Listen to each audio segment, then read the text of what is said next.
નમસ્કાર મિત્રો, જીઆર વોઇસમાં આપનું સ્વાગત છે। વૈજ્ઞાનિક પદ્ધતિથી ખેતી કરીને ખેડૂતો સામાન્ય કરતાં અનેક ગણો વધુ નફો મેળવી શકે છે। ઘણી વખત ખેડૂતો પરંપરાગત રીતે પાક વાવે છે, જેના કારણે પાક તૈયાર થાય ત્યાં સુધી બજારમાં ભાવ ઘટી જાય છે। આ સમસ્યાને દૂર કરવા માટે કૃષિ વૈજ્ઞાનિકોએ નવીનતમ ટેકનોલોજી વિકસાવી છે।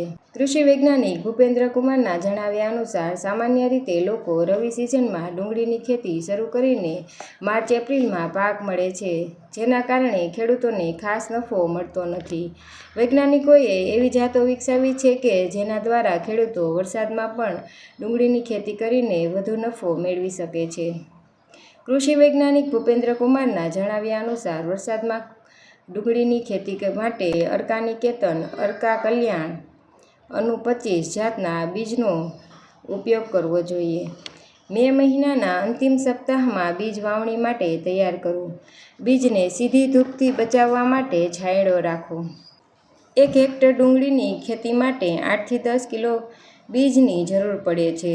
બીજ વચ્ચે 5 સેમી અને કતાર વચ્ચે 5 સેમી અંતર રાખવું અને બીજની ઊંડાઈ 3 સેમી હોવી જોઈએ। મે મહિનામાં વાવેલી ડુંગળી ઓક્ટોબર-નવેમ્બર સુધી તૈયાર થાય છે।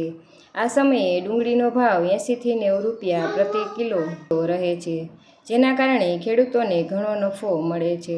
ખરીફ સિઝનમાં ડુંગળીની ઓફ સિઝન ખેતી કરવાથી બજારમાં ઊંચા ભાવ મળે છે, જે ખેડૂતોનો નફો વધારે છે।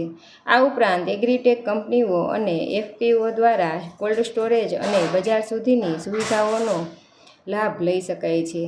ડુંગળીના છીછરા મૂળના કારણે ઇન્ટરક્રોપિંગ પણ ફાયદાકારક છે, જેનાથી જમીનનો મહત્તમ ઉપયોગ થાય છે અને વધારાની આવક મળે છે। જો આપને વિડીયો પસંદ આવ્યો હોય તો ચેનલને લાઇક, શેર અને સબસ્ક્રાઈબ કરવાનું ના ભૂલશો મિત્રો। તો મળીશું નેક્સ્ટ વિડીયોમાં। નમસ્કાર।